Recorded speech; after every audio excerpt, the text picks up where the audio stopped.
বাংলাদেশ দলের super fan tiger রবিকে ভারতীয় সমর্থকরা শারীরিকভাবে হেনস্থা করেছেন। তবে এমন অভিযোগ অস্বীকার করেছে কানপুর পুলিশ। রবি নিজেও এক ভিডিও বার্তায় দিয়েছেন ভিন্ন বার্তা। বাংলাদেশ দলকে সমর্থন দিতে গ্রিন পার্ক গ্যালারিতে ছিলেন টাইগার রবি। সেখানে তাকে হেনস্থা করেন কয়েকজন ভারতীয় সমর্থক। হাসপাতাল নেওয়ার পথে এমনটাই দাবি করেন তিনি। কিন্তু ভারতীয় সংবাদ মাধ্যমকে কানপুরের কল্যাণপুর এলাকার এসিপি অভিষেক পাণ্ডে বলেন, পানিশূন্যতার কারণে রবি পড়ে গিয়েছিলেন। পুলিশ ও স্বাস্থ্যকর্মীর সহায়তায় তাকে হাসপাতালে নেওয়া হয়। তবে এখন রবি ভালো আছেন। তিনি আরও জানান, মারামারির অভিযোগটি সম্পূর্ণ মিথ্যা। পরে এক ভিডিও বার্তায় রবিকে হিন্দিতে বলতে শোনা গেছে, শরীর অসুস্থ হয়ে পড়ায় আমাকে পুলিশ হাসপাতালে নিয়ে আসে। এখন আমি সুস্থ আছি।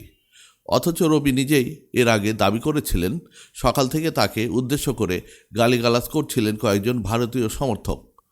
মধ্যাহ্ন বিরতির পরে বাংলাদেশ দলের নাজমুল হোসেন শান্ত ও মমিনুল হকের নাম ধরে চিৎকার করছিলেন তিনি। এরপরেই রবিকে 14-15 জনের ভারতীয় সমর্থকদের একটি গ্রুপ ঘিরে ধরে এবং শারীরিকভাবে হেনস্থা করতে শুরু করে।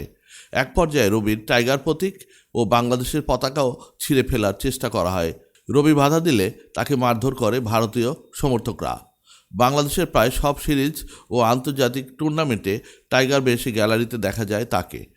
এজন্য টাইগার রবি নামে বেশ পরিচিত তিনি। বাংলাদেশ থেকে আসা সমর্থকদের মধ্যে রবি অন্যতম।